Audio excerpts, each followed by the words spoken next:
It was very difficult for me to convince my parents or myself that I can get into Kannada films. Godi Banna's success gave me a lot of strength that we can do something that a lot of people did not know certain things were VFX. So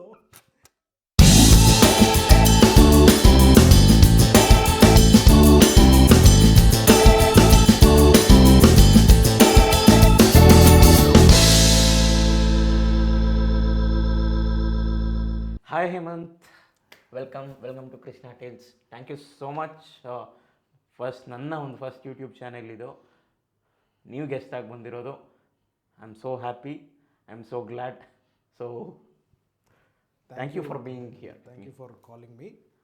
ಮತ್ತು ನಿಮ್ಮ channel ಮುಖಾಂತರ let's see what we can explore about Thurthu Nirgamana and about my film journey. Yes Hemanth, actually ನನಗೆ ನೆನಪಿರೋಂಗೆ you are basically corporate employee, if I am not wrong. For a few days. Yeah, for a few days. I don't want to go there. So adu beda. It be a bad example to a lot of people. For a very, very few days. Yeah. After that, adadmele you worked as a co-director in Godi Banna Sadhana Maikatti. I was into corporate ads. Ad films ಮಾಡ್ತಾ ಇದ್ದೆ. In 2006 ಇಂದ ಹಿಡಿದು 2009 end of 9 ವರೆಗೂ I was into corporate ads. Okay. Ad films, corporate ads ಅಲ್ಲಿ ಇದ್ದೆ. Independent add films ಮಾಡ್ತಾ ಇದ್ದೆ ಅವಾಗ. Then I always wanted to get into films. So ಯಾವುದೋ ಒಂದು ಟೈಮಲ್ಲಿ ಜಂಪ್ ಮಾಡಬೇಕಲ್ವ. ಹೌದು. ಸೊ ಅವಾಗ ವಿ ಜಂಪ್ಡ್ ಆ್ಯಂಡ್ ಮುಂದಕ್ಕೆ joint films small ways.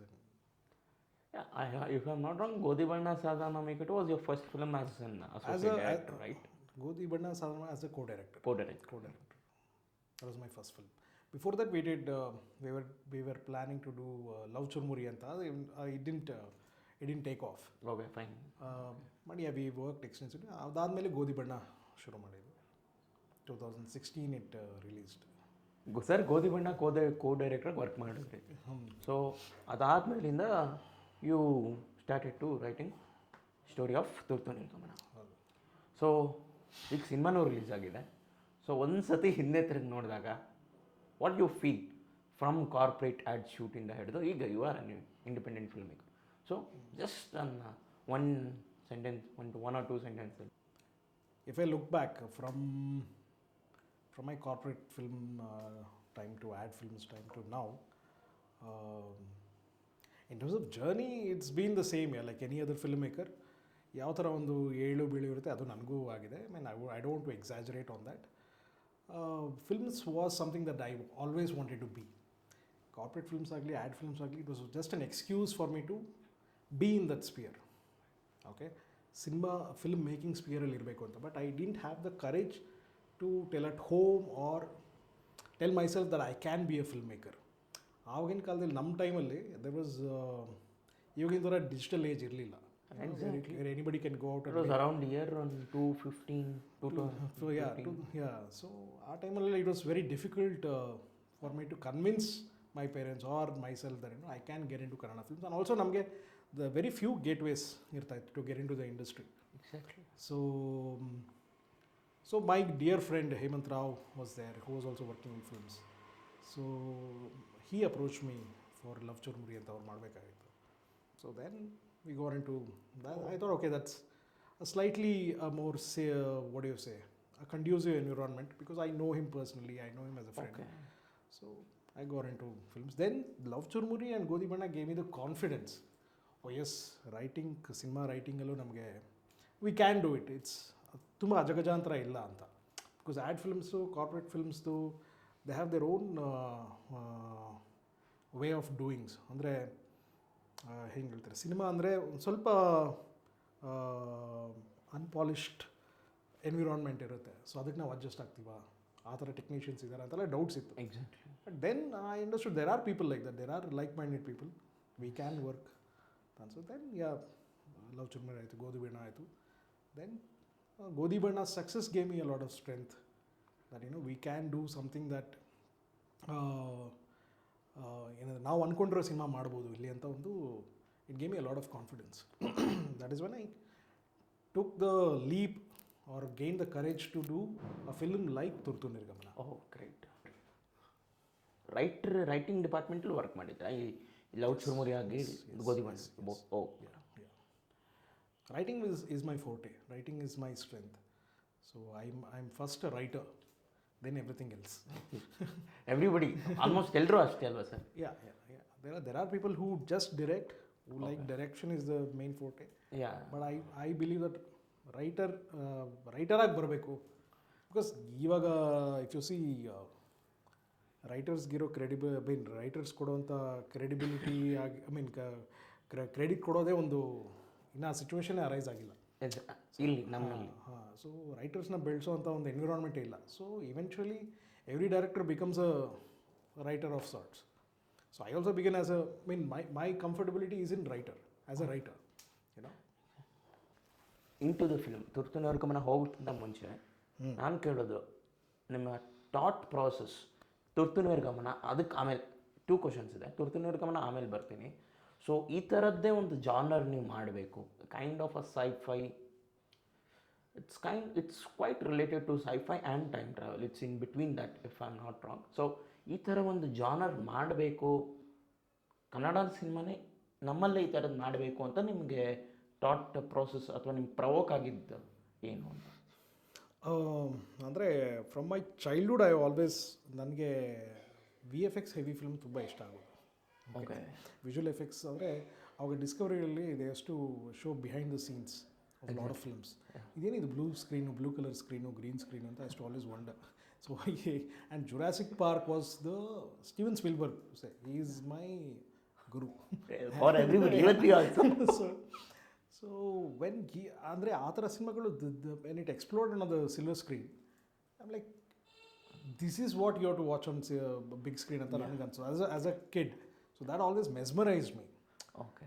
Beyond a story and emotions and everything, you have to write a great story. For compelling story is necessary, but visual effects also plays such a big role in theatrical experience ಅಂತ ನನಗೆ ಅದು ನನ್ನ ಗಾಢವಾಗಿ ಕೂತಿತ್ತು. And I always want to explore that side along with a compelling drama. So that's where the seed began there. Okay. Through Spielberg's movies, Jurassic Park is the seed. Oh, great. ಇದು ನನಗೆ. So sir, ಈಗ coming to Turtu Nirgamana, that main story what was in the film, so that time travel and ಅವರ ಒಂದು travel ಅಲ್ಲ, it's a time loop. Basically time loop ಜಾನರ್ಗೆ ಬರುತ್ತೆ. Time you might have seen Groundhog day or recent in Tamil film Maanaadu and all that. These all belong to one, that's a specific genre in itself. Exactly. So ಆ ಒಂದು ಕಥೆ ಹೇಗೆ provoke ಆಯಿತು? ಈಗ ನಾನು ಇವಾಗ ನನ್ನ ಒಂದು ರೀಸೆಂಟ್ ಶಾರ್ಟ್ ಫಿಲ್ಮ್ ನಾನು ಮಾಡಿದಾಗ, ಸೊ ನನಗೆ ಒಂದು ಸ್ಟ್ರೈಕ್ ಆಗಿದೆ ಅಂದರೆ ಒಂದು ಇಂಟರ್ವ್ಯೂ ನೋಡಿದೆ, BK ಶಿವರಾಮ್ ಅವ್ರದ್ದು ಒಂದು ಇಂಟರ್ವ್ಯೂ ನೋಡಿದೆ.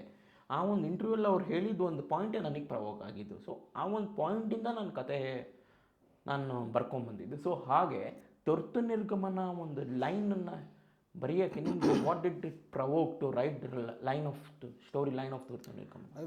There are several things, but to put together, there are like 3 incidents I can say. Okay.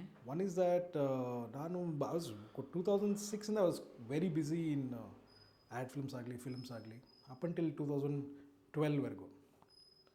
So I used to come home and very late, and I used to leave early. Literally my interaction with my parents used to be very, very minimal. We were young and I used to always go out and athara. So in 2012 my dad passed away, just like that. In the morning we wake up and he's getting ready, and he had a massive stroke and he passed away. So this kind of stayed in my head. I'm like, why did this happen to me? Isn't it unfair? And I could not imagine any kind of ಒಳ್ಳೆ moments ಅವ್ರ ಜೊತೆ ನಾನು think ಮಾಡೋಕ್ಕೆ ಆಗಲಿಲ್ಲ. I have missed so many great moments, possibilities-ನೆಲ್ಲ ನಾನು miss ಮಾಡ್ಕೊಂಡಿದ್ದೀನಿ ಅಂತ that kind of stayed with me from 2012. So that was always there inside me. I didn't know when it will come out, and I didn't know why it came out in the movie, but that is one incident. And the other one is through the journey also, emergency exit as a door. That always, wherever I went, whenever I used to see that in a bus agli, on a train, airport agli, hospital agli, mall agli, that door kind of felt very lonely door. It's like I'm there, but nobody ever uses me and nobody dare to uses me. And that had some kind of mystical nature it was. That kind of stayed with me. So I always thought, what if our life has a front door, ಮುಂಬಾಗಿಲಿದೆ, and back door is death, front door is birth, back door death ಆದರೆ emergency exit ಎಲ್ಲಿ ಬರ್ಬೋದು ಅಂತ ಒಂದು ನನ್ನ ತಲೆಗೆ ಬಂದಿತ್ತು. Okay, what if we see life like that. So ಇದನ್ನು ನಾನು ಇಟ್ಕೊಂಡು ಎಕ್ಸ್ಪ್ಲೋರ್ ಮಾಡುವಾಗ my deep rooted experiences of with my father and also the losses when somebody passes away, loss happens on both sides ಅಂತ ನನಗೆ I wanted to question that. If I am feeling that I have lost somebody, is he also feeling that somewhere else? And also ನಿಮಗೆ ತುಂಬ ಮನೇಲಿ ಹೇಳ್ತಾರೆ ಈ ಥರ ಯಾರಾದರೂ ತೀರ್ಕೊಂಡಾಗ lot of people come and tell you, ನಿನ್ನೆ ತಾನೇ ಅವರು ನಮ್ಮ ಮನೆಗೆ ಬಂದಿದ್ರು, ಇಷ್ಟು ವರ್ಷ ಬಂದಿರಲಿಲ್ಲ, ಮೊನ್ನೆ ತಾನೇ ಬಂದಿದ್ರು, ನಾನು ಮೀಟ್ ಮಾಡಿದರು, ಈ ಥರ ಒಂದಷ್ಟು ಇನ್ಸಿಡೆಂಟ್ಸ್ ಹೇಳ್ತಾರೆ. And this also kind of stayed with me. Did he no, or was he aware, or was he subconsciously aware? And life is so short, life is so what do you say, abruptly end ಆಗ್ಬೋದು. It is unpredictable. ಇದೆಲ್ಲ ನನಗೆ I start questioning these things. While I question and emergency exit door ಇದೆಲ್ಲ ನನಗೆ it all got mixed up and it came out in that sense. ಅರ್ಥ ಆಗ್ತದೆ ನಾನು ಹೇಳ್ತಾ ಇರೋದು? ತುಂಬ ಕನ್ಫ್ಯೂಸ್ ಆಗ್ತಾಯಿದೆ. So exploration of life, death, why ಅಂದರೆ ನಾವು why this family, why this life, and why it has to end, what is the meaning of it, what is the purpose of it ಅಂತ ನಾನು ಆ ಕ್ವೆಶ್ಚನ್ಸ್ನ explore ಮಾಡಿದೆ through ತುರ್ತು ನಿರ್ಗಮನ. Okay, ತುಂಬ ಒಳ್ಳೆಯ ಒಂದು ಕೊಟ್ಟರು ನೀವು. ಯಾಕಂದರೆ ಸೊ ಸಿನಿಮಾ ನೋಡ್ಬೇಕಾರೆ ಸೊ ಎಲ್ಲ ನೀವು ಹೇಳಿದ್ದು ಏನೇನು ಹೇಳಿದೆ, ಈ ಪಾಯಿಂಟ್ಸ್ ಏನು ಹೇಳಿದ್ರಿ ಅದೆಲ್ಲ ಅಷ್ಟೇ ಒಂದು ಪರ್ಫೆಕ್ಟಾಗಿ ಸ್ಟೇಜ್ ಆಗಿದೆ ಅಂತ ನನಗೆ ಅನಿಸುತ್ತೆ. ಸೊ ಈಗ ಒಂದು ಸ್ಕ್ರೀನ್ ಪ್ಲೇ ವಿಷಯಕ್ಕೆ ಬಂದಾಗ ಸರ್, ಸೊ ಮೇನಾಗಿ ಸೊ ಟೈಮ್ ಲೂಪ್ ಅಂತ ಏನಿದೆ, ಸೊ ಈ ಥರದ ಸ್ಕ್ರೀನ್ ಪ್ಲೇ ಬರೆಯೋದೇ ಕಷ್ಟ, ಇನ್ನೊಂದು ಅದನ್ನು ಶೂಟ್ ಮಾಡೋ ದಟ್ ಈಸ್ ಡಬಲ್ ಟಾಸ್ಕ್. ಯಾಕಂದರೆ if I am not wrong, so ಇವಾಗ ಹೇಗೊಬ್ಬ ಎಯಿಂದ ಡಿ ತನಕ ಬರ್ತಾನೆ, ಫಸ್ಟ್ ಸೀನಲ್ಲಿ ಎಯಿಂದ ಡಿ ತನಕ ಬರ್ತಾನೆ, ಆ ಸೀನ್ ಕಟ್ ಆಗುತ್ತೆ, ಮತ್ತು ಪುನಃ have to start from A and has to go until I. So again it will loop. So ಈ ಥರದೊಂದು ಸ್ಕ್ರೀನ್ ಪ್ಲೇ ಬರೆದಾಗ ಸೊ ನಮಗೆ ಮೇನಾಗಿ ನಾವು ಕಂಟಿನ್ಯೂಟಿ ಅಥವಾ ಆಗಿರ್ಬೋದು ಅದನ್ನು ಹೌ ಡಿಡ್ ಒಂದು ಈ ಥರದ ಸ್ಕ್ರೀನ್ ಪ್ಲೇ ಬರೆಯೋದು ಹೇಗಾಯಿತು? ಸೊ ಅದು in the process in the ಶೂಟಲ್ಲಿ ಅದು ಎಷ್ಟು ಬರೆಯೋದೇನು ನನಗೇನಂತ ಏನು ಕಷ್ಟ ಅಂತ ಅನಿಸಲಿಲ್ಲ. While writing this it was not a confusion for me. ಅಂದರೆ ಒಂದು ಈಸಿ, ಒಂದು ಎ ಟು ಡಿ ಹೋಗ್ತಾನೆ ಅಂದರೆ ಎ ಟು ಡಿ ಆಗೇ ಆಗುತ್ತೆ, ತಿರ್ಗಿ ಮತ್ತೆ ಅದನ್ನು ಎಷ್ಟು ಬೇಕಾದರೂ ರಿಪೀಟ್ ಮಾಡ್ಬೋದು. But what I consciously stayed away ಅಂದರೆ all the time loop films this what's happening. ಮತ್ತೆ ಮತ್ತೆ ಪದೇ ಪದೇ ಅದೇ ಥರ ಸೀನ್ಸ್ಗಳು ಬರ್ತಾ ಹೋಗುತ್ತೆ. ಹೌದು. ಮತ್ತು ಅದರಲ್ಲಿ ಚಿಕ್ಕ ಕರೆಕ್ಷನ್ಸ್ ಮಾಡಿಕೊಂಡು ಸಿನಿಮಾ ಮುಂದಕ್ಕೆ ತಗೊಂಡು. Correct, exactly. ನಾನು ಕಾನ್ಷಿಯಸ್ಲಿ ಡಿಸೈಡ್ ಮಾಡೋದು I don't want to do it that way ಅಂತ. Okay, time loop is just incidental in my film. That is not the main aspect of the film. Okay, the main aspect was, what if we are all given second chances? What if we are living in a second chance or a third chance? Sometimes you feel deja vu, ಇದು ಯಾವುದು ಮುಂಚೆ ನಡೆದಿದೆ ಅಂತ ಹೇಳ್ತೀವಲ್ಲ. What if that is ಅದನ್ನು ಒಂದು fantastical ನೋಷನಲ್ಲಿ ತೊಗೊಂಡ್ರೆ, what if have traverse this life up until ನಾವು ಆಲ್ರೆಡಿ ಮಾಡಿದ್ದೀನಿ, ನನಗೆ ಇನ್ನೊಂದು ಚಾನ್ಸ್ ಕೊಟ್ಟಿದ್ದಾರೆ, so to figure out something. ಈ ಆಸ್ಪೆಕ್ಟ್ ಮೇಲೆ ನಾನು ಮೇನ್ ವರ್ಕ್ ಮಾಡಿದ್ದು. Okay, while shooting this, yes, the shooting there is a lot of mechanical stuff and logistics ಇರುತ್ತೆ. ಯಾಕಂದರೆ ಈ ಸೀನು 3 ಸಾರಿ ರಿಪೀಟ್ ಆಗುತ್ತೆ, ಈ ಶಾರ್ಟ್ 3 ಸಾರಿ ರಿಪೀಟ್ ಆಗುತ್ತೆ. So will have those things while shooting. Where aware of that continuity ನೋಡ್ಕೊಳ್ಳೋಕ್ಕೆ assistants ಇರ್ತಾರೆ. ಆ್ಯಂಡ್ ವಿ ಆಲ್ ಏನು ಮಾರ್ಕಿಂಗ್ಸ್ ಮಾಡ್ಕೊಂಡಿರ್ತೀವಿ. That is not a big challenge. When you are going linear ಒಂದು ಹೋಗಾಗಲೇ ತುಂಬ ಪ್ರಾಬ್ಲಮ್ಸ್ ಆಗೋದು. ಈ ಥರ ಇರುವಾಗ will be very careful with continuity, ಎಷ್ಟು ಸರಿ ಅದು ರಿಪೀಟ್ ಆಗುತ್ತೆ. ಎಕ್ಸಾಕ್ಟ್ಲಿ. ಫ್ಯೂ ಲೈಟಿಂಗ್ ಚೇಂಜಸ್ ಮಾಡ್ಕೊತಾ ಇದ್ವಿ ಬಿಕಾಸ್ ಇಟ್ ರಿಪೀಟ್ಸ್ ಅಂತ. So that was not a big challenge ಅಂತ ಹೇಳಲ್ಲ. ಇದ್ರ ಜೊತೆಗೆ ನಂಗೆ ತುಂಬ ಹೈಲೈಟ್ ಆಗಿದೆ ಅಂದರೆ VFX. Personally I will say Kannada ಫಿಲಮ್ಸಲ್ಲಿ ಇಷ್ಟು ಚೆನ್ನಾಗಿರೋ VFX ಇದುವರೆಗೂ ಯಾರೂ ಮಾಡಿಲ್ಲ, ಇಫ್ ಐ ಆಮ್ ನಾಟ್.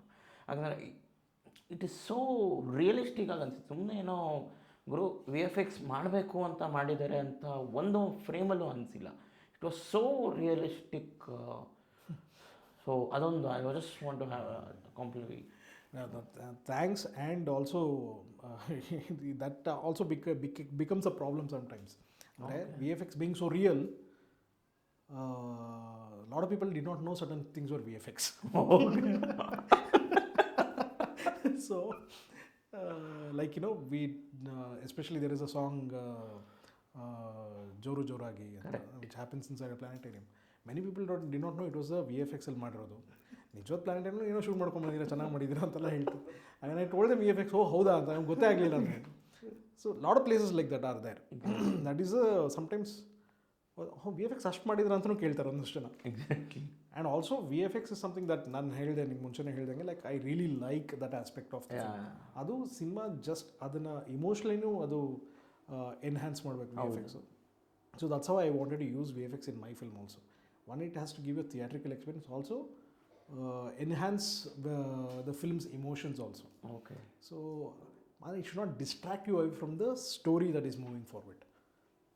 ಹಿಂದೆ ಏನೋ ನೋಡ್ಕೊಂಡು ಏನೋ ಓವರಾಗಿ ಮಾಡಿ, I didn't want to do that. It has to blend in with the film. So first comes the cinema's direction, cinema's momentum, and cinema's emotion. That is the first thing. VFX and everything else should enhance that experience. So ಅದೇ ಥರ ಇಟ್ಟರೆ, so it has to look a good blend. ಯಾಕಂದರೆ previous ಸೀನ್ಗೂ ಇದಕ್ಕೂ ತುಂಬ ಅಜಗಜ ಥರ ಇದ್ಬಿಟ್ರೆ it will stand out. People not focus on what's happening in the scene. ಹೌದು. ಸೊ ಈಗ you are one of the main producer here. So ನನ್ನ ಒಂದು ನೆಕ್ಸ್ಟ್ ಕ್ವಶನ್ ಏನಂದರೆ, ಹಡಲ್ ಏನು ಫೇಸ್ ಮಾಡ್ತಾರೋ, ಸೊ ಈಗ ನಮ್ಮ ಬೇರೆಯವ್ರ, so you are the main producer ಆಗಿರೋದ್ರಿಂದ ನಿಮಗೆ ಆ ಲಿಬರ್ಟಿ ಇರುತ್ತೆ. So you have some extent liberty, some extent. So ನನಗೆ ಹೇಗೆ ಬೇಕು ಆಗ ನಾನು ಸೀನ್ಸ್ ತೊಗೊಬೋದು. ಸೊ ಆ ಲಿಬರ್ಟಿ ಇತ್ತ ನಿಮಗೆ ಕಂಪ್ಲೀಟಾಗಿ ಸಿನಿಮಾ ಶೂಟ್ ಮಾಡಬೇಕಾದ್ರೆ, ಆರ್ ನಿಮ್ಗೊಂದು ಸ್ವಲ್ಪ ಕನ್ಸ್ಟ್ರೆನ್ಸ್ ಇತ್ತ? ಸೊ ಓನಾಗಿ ಅವರೇ ಸಿನಿಮಾ ಪ್ರೊಡ್ಯೂಸ್ ಮಾಡಿ ಡೈರೆಕ್ಟ್ ಮಾಡೋರಿಗೆ ಅದೊಂದು ಇಟ್ಸ್ ಡಬಲ್ ಎಡ್ಜ್ ವರ್ಡ್ ಯಾರ್. ಅಂದರೆ ಲೈಕ್ ಸಿನಿಮಾ ಪ್ರೊಡ್ಯೂಸ್ ಮಾಡ್ತಾ ಡೈರೆಕ್ಟ್ ಮಾಡೋದು, it's one side I wanted 100 junior artist. Okay, the other side as a producer I am thinking 100 ಆಗಲ್ಲ ಗುರು, 50 ಅಡ್ಜಸ್ಟ್ ಮಾಡ್ಬೋದು ಇದರಲ್ಲಿ, ಇವತ್ತು budget. Correct. Then this side ಅದನ್ನು ಹೆಂಗೆ ಶೂಟ್ ಮಾಡಲಿ, this conversation is always happening. And also the burden of production is there. No, that should not be there on a creative ಆಸ್ಪೆಕ್ಟಲ್ಲಿ ಇರೋವಾಗ ಬರ್ಡನ್ ಆಫ್ ಪ್ರೊಡಕ್ಷನ್ ಇರಬಾರ್ದು. So ಆವಾಗ ನಿಮಗೆ that is liberty actually. If there is a producer for me who says do, ಇದು budget ಇದೆ, do whatever you feel, ಅಂದರೆ that is the greatest liberty for me. Okay, so this is like there are times where I have taken that liberty. Okay, ನಾನೇ produce ಮಾಡಿರೋದ್ರಿಂದ ಇಲ್ಲ, ಇದಕ್ಕೆ I want it like this only ಅಂತ ನಾನು I been rigid and I have done it. So it's a double edge word. But the heaviness of being a producer, that will also bear down as a director. So creatively you are little ಏನಂತಾರೆ, exhausting experience ಆಗುತ್ತೆ as you go through the film and post production and everything. Every time everything is measured through money. Exactly. Right. How? So the liberties I have taken. I wanted a certain technician. I want to go out of Bangalore, and most of my post production was happening in Mumbai or Cochin. See, ಈ ಥರ ಒಂದು conventional producer ಇದ್ದಿದ್ರೆ may be he won't have agreed, ಇಲ್ಲೇ ಬೆಂಗಳೂರಲ್ಲಿ ಮಾಡ್ರಿ ಅಂತ ಹೇಳ್ತಾರೆ. Because creatively I wanted a certain texture, certain tonality for the film. So I took that call to go out, even though it was more expensive. So that reflects in the film, if I'm not wrong. So ಇನ್ನೊಂದು ವಿಷಯಕ್ಕೆ ನಾವು ಬಂದಾಗ, so ಹಾಡುಗಳು, songs ಇವಾಗ ನಮ್ಮ industry commercial ಸಿನಿಮಾಗಳಲ್ಲಿ songs it's a compulsory. And ನಮ್ಗೆ ಅನಿಸುತ್ತೆ ಕೆಲವು ಸಿನಿಮಾಗಳು ನೋಡೋಕ್ಕಾರೆ, ಮ್ಯಾನ್ ಏನಕ್ಕೆ ಸಾಂಗ್ ಇಲ್ಲ, ಏನಕ್ಕೆ ಬೇಕಿತ್ತು. So it is also another compliment. Songs ಏನಿದೆ ಸಿನಿಮಾದಲ್ಲಿ, ಎಲ್ಲ ಹಾಡುಗಳು ಗುರು ಇದು ಏನಕ್ಕಿಲ್ಲ ಹಾಕ್ಬೇಕು, ಇದು ನೆಸೆಸಿಟಿ ಇತ್ತ ಅಂತ ಒಂದು ಹಾಡು ಅನಿಸಲ್ಲ. It travels along with the story line ಅಂತ ನಾನು ಹೇಳಿ. ಆ್ಯಂಡ್ ಆಲ್ ಇವಾಗ ಜಯಂತ್ ಕಾಯ್ಕಿಣಿ ಅವ್ರು ಬರೆದಿರೋದಾಗಿರ್ಬೋದು, ಇಟ್ ವಿಲ್ ಬಿ ಒಂದು ಪದೇ ಪದೇ ಕೇಳ್ತಾ ಇರಬೇಕು ಅನಿಸುತ್ತೆ. But will think on that lyrics, ಏನು ಹೇಳ್ತಾ ಇದ್ದಾರೆ ಆ ಒಂದು ಲಿರಿಕ್ಸಲ್ಲಿ ಅಂತ. So how did that process ಒಂದು ಇದ್ರ ಬಗ್ಗೆ ಸಾಂಗ್ಸ್ ಸಾಹಿತ್ಯದ ನೀವು ಬಗ್ಗೆ ಹೇಳ್ದಂಗೆ songs I always wanted to like stand alone ಸಾಂಗ್ಸ್ಗೆ ಬೇಕಾಗಿರಲಿಲ್ಲ ಈ ಕತೆಗೆ. ಹೌದು. ಈ ಸಿನಿಮಾದ ಸ್ಟೈಲು, ಈ ಸಿನಿಮಾದ ನರೇಟಿವ್, ಈ ಸಿನಿಮಾ ಇದ್ದಿದ್ದ ಸ್ಪೇಸ್ಗೆ we didn't want to, it didn't require a stand alone songs. But songs ಬೇಕೇ ಬೇಕಾ ಅನ್ನೋದು is also question. But we thought we have to include songs to convey certain things which is not told in the dialogues. Exposition antaralla. So my songs are the expositions of the film. Okay. So and it also has to blend with the like every filmmaker, he likes wants that the song cinema jothe ಹೊಂದ್ಕೊಂಡು ಹೋಗಬೇಕು ಆ ಥರ ಒಂದಷ್ಟು exactly as you said. So that is exactly what we wanted. It's the biggest highlight for me in terms of music ಅಂದರೆ ನನಗೆ one is wanted to bring new sounds. Okay. That was my thing. One ಏನಂತೀರ, it was my own deliberate attempt to steer away from the conventional music. ಇವಾಗ ಏನು ಕೇಳ್ತೀರಾ ನೀವು usual ಆಗಿ, it's not, I am not ಅದು ತಪ್ಪು ಅಂತ ಹೇಳ್ತಾ ಇಲ್ಲ, but for myself I just wanted to see how I can experiment in terms of the sounding of music. So ಅದಕ್ಕೆ ನಾವು we use a lot of electro ballads, ಎಲೆಕ್ಟ್ರೋನ ತುಂಬ ಇಟ್ಕೊಂಡು can we conveys certain emotions, can we give a different sounding and texture to the whole score and the songs ಅಂತ. I don't know whether people will, I don't know, it doesn't fall whether it falls in a commercial bracket, but ಒಂದು ಹೊಸ ಥರ sounding try ಮಾಡಿದ್ವಿ ಅಂತ ಒಂದು ಹೆಮ್ಮೆ ಇದೆ. Exactly. ಅದೊಂದು ನೀವು ಹೇಳಿದ ಪಾಯಿಂಟ್ ಅದು ಇನ್ನೂ ಸುಮಾರು ಜನಕ್ಕೆ ಗೊತ್ತಿರಲ್ಲ. ಇನ್ಫ್ಯಾಕ್ಟ್ ನನಗೂ ಗೊತ್ತಿರಲಿಲ್ಲ ನೀವು ಏನು ಎಲೆಕ್ಟ್ರೋ ಸಮಥಿಂಗ್ ನನಗೆ. ಸೊ ಆ ಥರದ್ದು ನಮಗೂ ಗೊತ್ತಿರಲಿಲ್ಲ, ಯಾಕಂದರೆ ಇಷ್ಟು ಒಂದು ಇದಾಗಿ ಯೂಸ್ ಮಾಡಿರೋದು. If you see, there's not a single live instrument in the film. There's not a single flute, there is not a single violin or a tabla or any other Indian instruments in this clarity. I wanted to be away because there is a certain kind of a sounding that is going on in this current trend. I wanted to see what will happen if we steer away from that.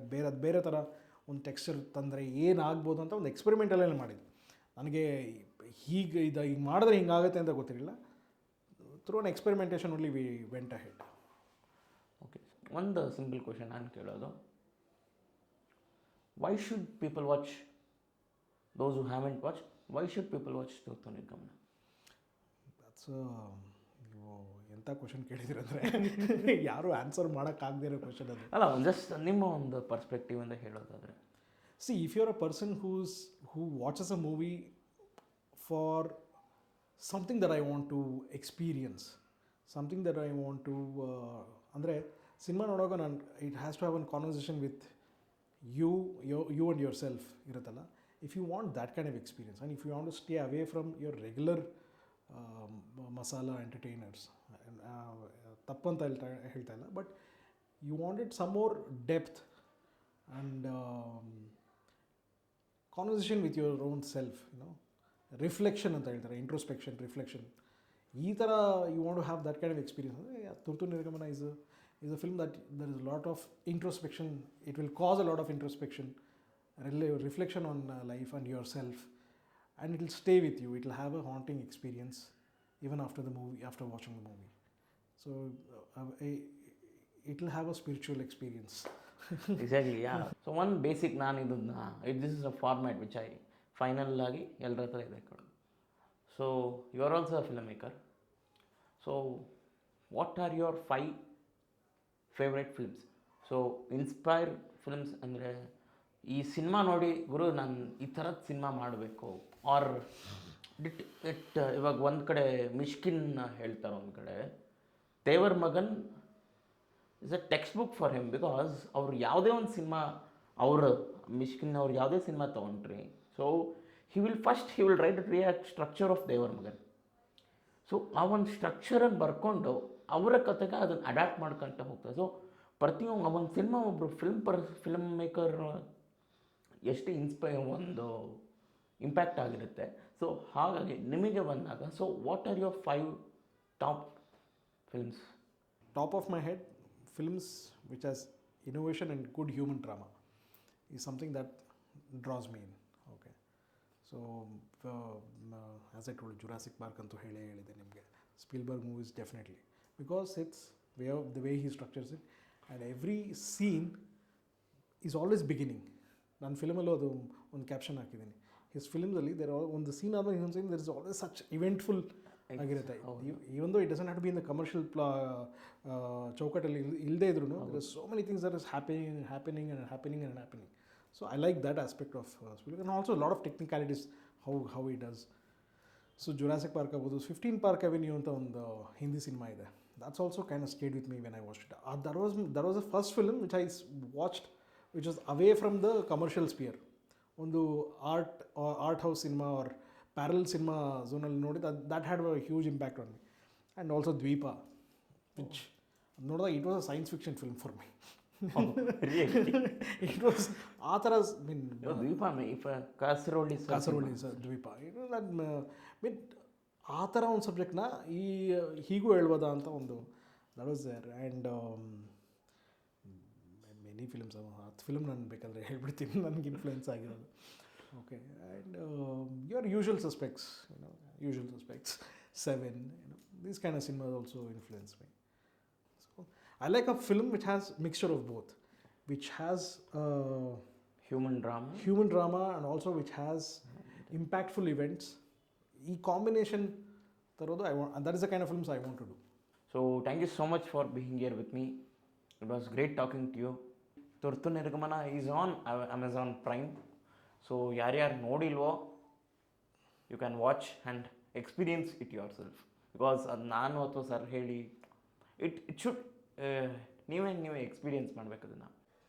Please watch. It's on Amazon Prime. Sir, thank you so much for having me here. Have a great evening. Thank you.